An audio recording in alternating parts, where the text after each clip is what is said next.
Hello and welcome back to part 2 of our Kerbal Space Program careers playthrough, and as you can see we are already flying. We're doing the high speed version of our a little bit of science spamming, a little bit of contract spamming as well. This little vehicle that we've got flying here is, you can see it's got 2 crew modules on there. It's allowing us to take a tourist into space, so we can get a nice contract completed. And also while we're in space we can do a bit of science as well before we parachute our way safely back down with our tourist on board. So we've gained a bit of science, we've gained some experience, we've gained some money and reputation. I was a little bit worried about this one, whether it was going to crash land or whether it was going to be nice and soft. It did look like it was going to go wrong, but I had put some extra parachutes on, and fortunately it all worked very, very well, and we landed nice and safely with our tourist. So we gained a fair chunk of science and a fair chunk of credits from that. And we have another little one here, this simple rocket to test the solid rocket booster. That was another contract that we had to do. Simply just fire it from the ground, and that's what we did. But again, we went up into space. Well, I don't think we quite made it to space with this one, but we certainly got nice and high, and we were able to get a bit of science before we safely splashed back down in the ocean with the pilot intact this time, unlike Jebediah and Valentina, who we have unfortunately, well, they're missing in action. We won't talk about that. Let's not talk about that. But we've managed to recover our pilot this time, so fortunately we can carry on and we can collect some more science as we come back down as well. And the benefit of collecting all that science is it means I've been able to unlock some of the tech tree, and you can see what we've done here. We've unlocked all 3 on the second tier, and on the next tier along, having a quick look through what we can unlock, and it's going to be basic science. That's going to allow us to do some more science experiments. So yes, we now have access to the Science Junior, which is science that we've not yet completed, and that means we can create this. This is the Kerbal Science Spammer. Yep, the plan with this is to send it around Kerbin and try and collect science from as many of the different biomes and places as we can that are fairly close to Kerbal Space Center. And obviously it means we're flying the Science Junior, we can collect lots of science from that as well. And we've still got some experiments we can run, things like temperature, barometer is now available to us, mystery goo is still there, and if we're in different biomes we can still collect that, and we can still do some science, some crew reports as well, if we are in biomes that we have not been in before. So that is the Kerbal Science Spammer, and as you can see, when the rocket separates away, we've got a nice little tiny little vehicle that we can fly. We can't really control it very well, it's not an aircraft, and aerodynamic drag does mess things up just a little bit. But again, we can get a little bit further away from the Space Center, head over the mountains, and collect ourselves some more science. And that's going to come in very, very handy. And we're going to descend back down on a parachute, upside down for some reason, because for whatever reason it doesn't want to fly the right way up, but never mind. Heading back down into the mountains, over the highlands, and that allows us to collect more science before we make a landing. And here we go again. Things don't always go to plan with the Science Spammer. Yeah, things do explode occasionally when you get your staging wrong, but you can still get science from it. It's even disasters let you get science. But anyway, what we're now going to do, you can see here with the contracts, I've upgraded the Mission Control Center, so I can now have 7 contracts maximum, and I've collected quite a few of them. And what I want to try and do is build a rocket that can do as many of these in one go as possible. And because we've unlocked quite a lot of stuff on the tech tree, I think we're ready to have a go at getting ourselves into orbit. So that's what I'm going to do. I'm going to try and build a rocket that can go into orbit and also do as many of these contracts as possible. So there's various different things that we are going to be testing. So this rocket's going to have a few odds and ends attached to it that we're going to try and fire at certain moments. So let's get in there and have a look at what we've come up with for this rocket. And this is the rocket that I have come up with. As you see, very simple. It looks exactly like you would think a little rocket is going to look like. We've got one of the swivel engines on the bottom so we can steer it. Lots of fins on here to try and keep it stable. Fuel tanks. And then at the top here we've got our little spacecraft. We've got our little second stage, which is going to act as our deorbiting stage, and lots of science experiments. And we've also got a few odd things on here as well, which are all for contracts. We've got some radial decouplers. We've got a contract to test those at high altitude. So I've attached a couple for balance, and we're going to decouple those at the right altitude, and we'll get that contract. We've also got a strange parachute arrangement on here. I've got a drogue chute that chute, and then that chute, and that's again to allow us to get those contracts by running the chutes at the right speeds and at the right altitudes on the way back down. So hopefully this is going to get to orbit. So let's get it on the launch pad and give it a try. Okay, so we're on the launch pad, staging's checked, hopefully, and we're all okay. So, SAS on, throttle all the way up to the top, and let's give it a try. Away we go. A bit slow off the pad, but we're moving. Just going to put a little bit of a tilt, but not a massive tilt.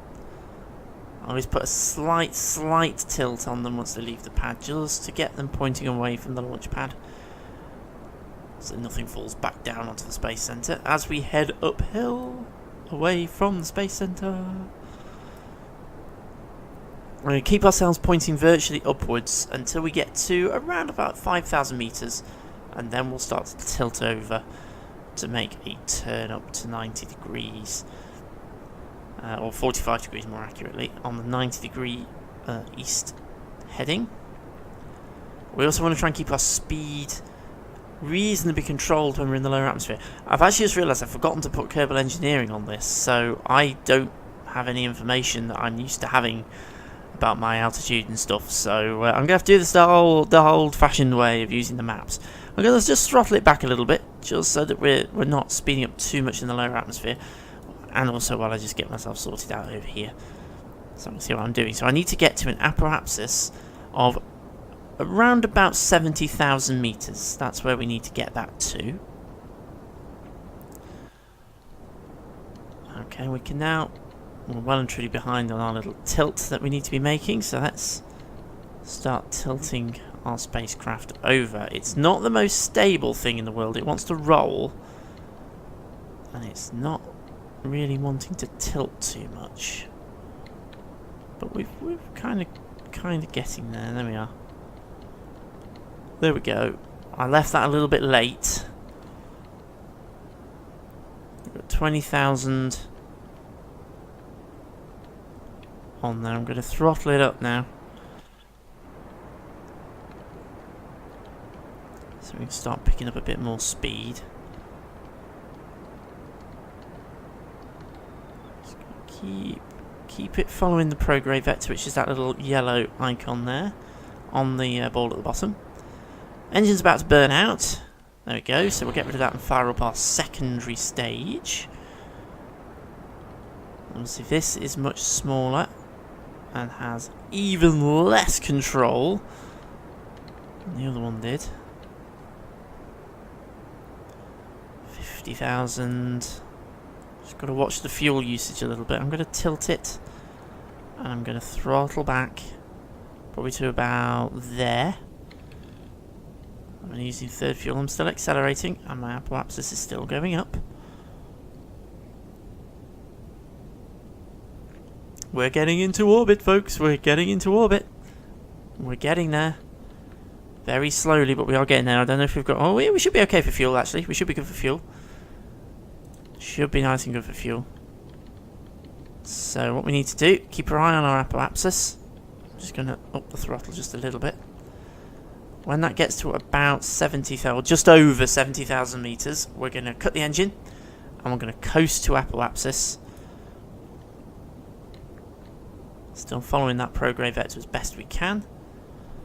Just need to keep an eye on my fuel level. Make sure everything's nice and stable. We're not actually in space yet, so there's no point running any of the science experiments because we've already run them all. We've already run them all. So there's no point in running them now. We're not going to get any science from them. Let's just wait a little bit longer until we just tip into orbit. Very, very nearly there. Very, very nearly there.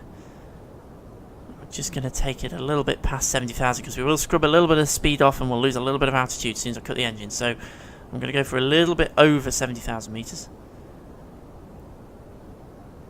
That'll do. 72,000, and we've still got plenty of fuel left, and we're now coasting into space. We are coasting towards our space rendezvous with orbit and history for Kerbal Space Program. Okay, so what we need to do when we get to apoapsis, we need to throttle the engine all the way back up again, down that prograde vector, keeping things pinned down that yellow icon at the bottom. We're going to need to throttle up to maximum power just before we get to our apparatus, and that will then allow us, hopefully, to get ourselves into orbit. So let's see what happens. Standing by on the old throttle. Everything nicely aligned down that prograde vector. Very nearly there now, very nearly there. We don't want to fire it too early. Okay, let's hit it.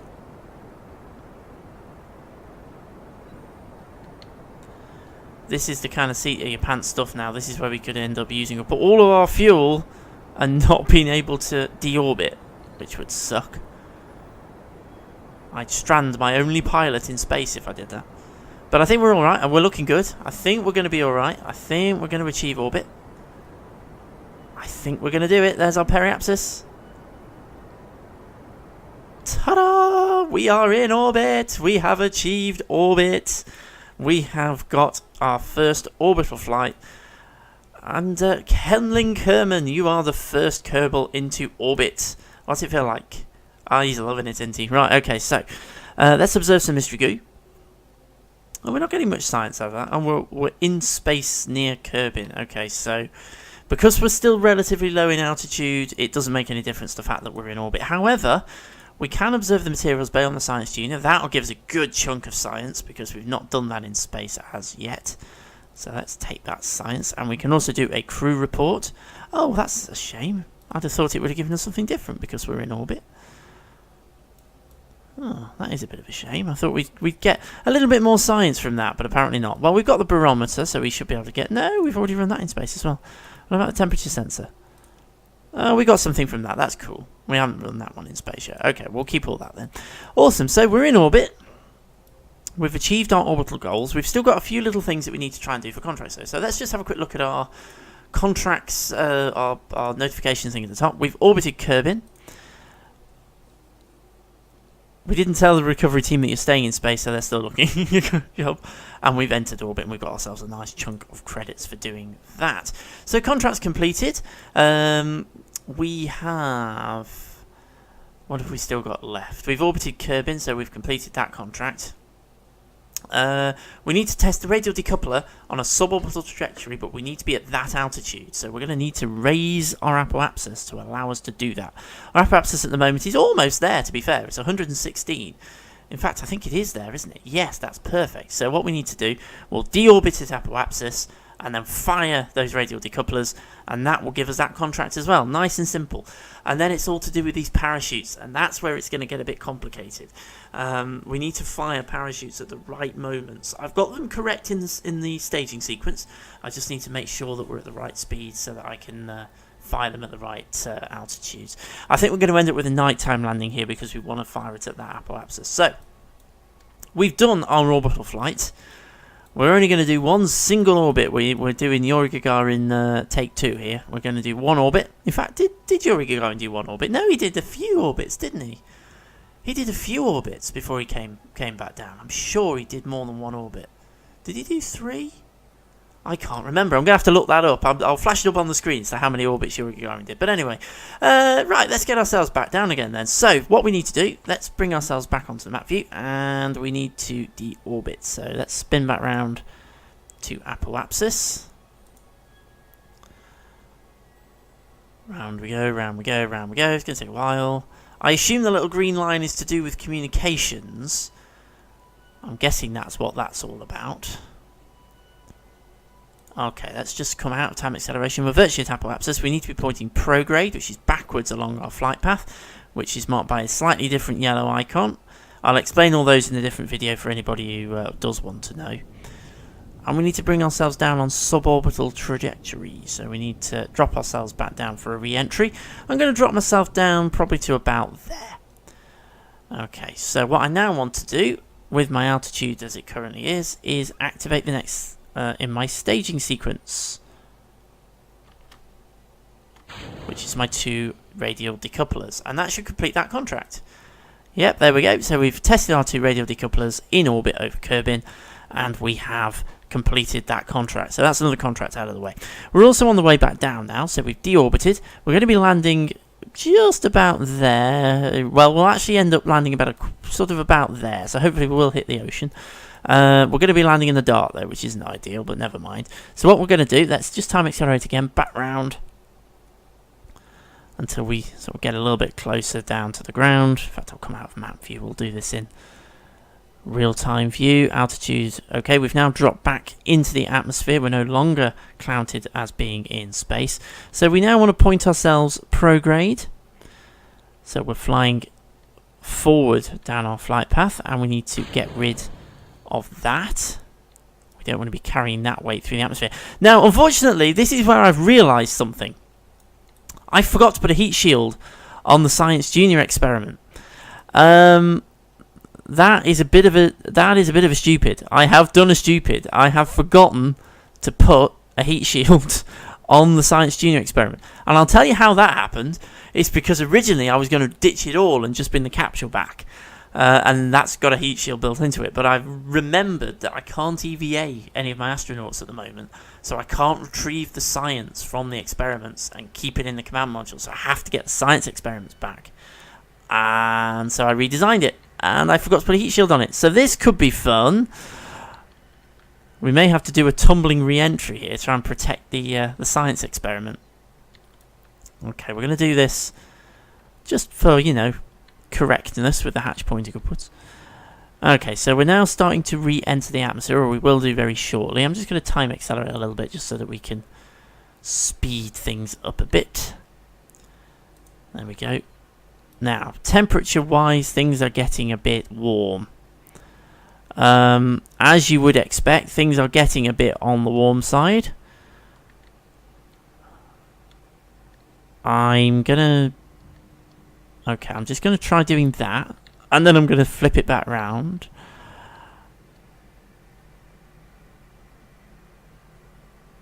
The parachute will burn off very, very quickly by the looks of things. The temperature really ramps up very, very fast. Okay. Oh dear. Okay, let's just do a little spin. There we go. I'm just trying to see. Oh, it exploded! Oh, that's a...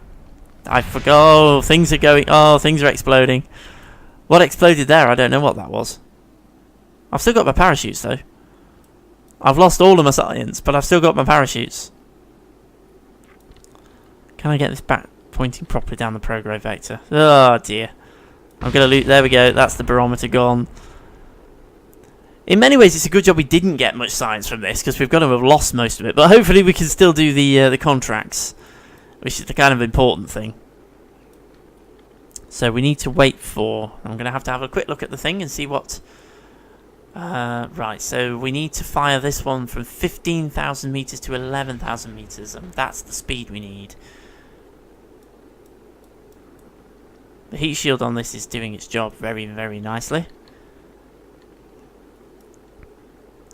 So we just need now to wait until we slow down and we drop our altitude. So this is a proper re-entry. First proper re-entry we've done, where we will be slowing down properly, which we haven't really been doing so far. We've kind of been screwing things up a little bit and coming in a bit too fast and things like that, but we'll turn stability control off, so we don't need that now. The aerodynamics will do its thing, keep everything stable. Okay, so altitude is dropping, speed is dropping. It's quite a slow speed that we need to test this parachute at, to be honest. That's why I fitted the drogue chute, because the drogue chute will come out first. It will survive higher altitude, higher speed, and it means we can slow ourselves down. So I'm going to put the drogue chute out, and hopefully that will allow us to slow down to the speed we need to be at. I think I can I adjust this on the fly? Oh, that's annoying. It'll only properly go off at 5,000 meters, which is a real problem. I don't think we're going to be slow enough, unfortunately, to do the Mark 16 parachute test.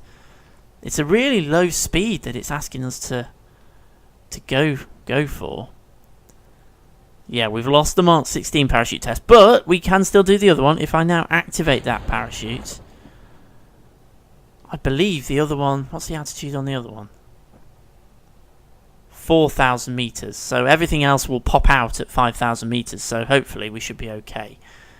Oh, we're actually okay now. The speed is correct. So we might as well go ahead and fire it. And that completes that contract. So at least we've got that one contract out of all of this. Having all these parachutes attached. None of them really... The drogue chute didn't come out as well as I'd hoped. I was kind of hoping that would come out a bit earlier on, but never mind. Okay, well, we've completed it anyway. We've successfully made it back. We will splash down successfully. We've got so many parachutes on, there's no way we're going to fail to land properly. We're probably going to land at about 1 mile an hour. Got so many parachutes attached. Can I do any crew reporting? Can I get any science from that? I might be able to do some science when we land in the water, but I don't think we will. We'll just time accelerate it down.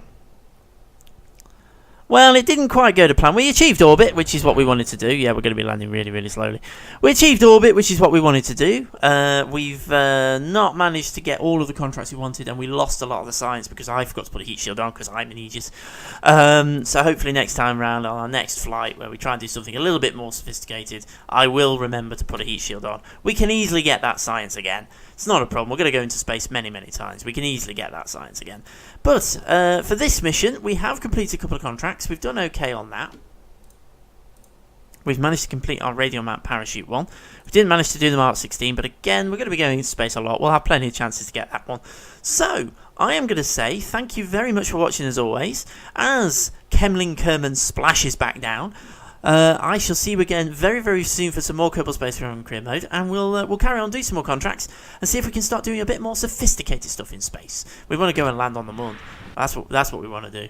But I shall say thank you very much, and I'll see you again very, very soon.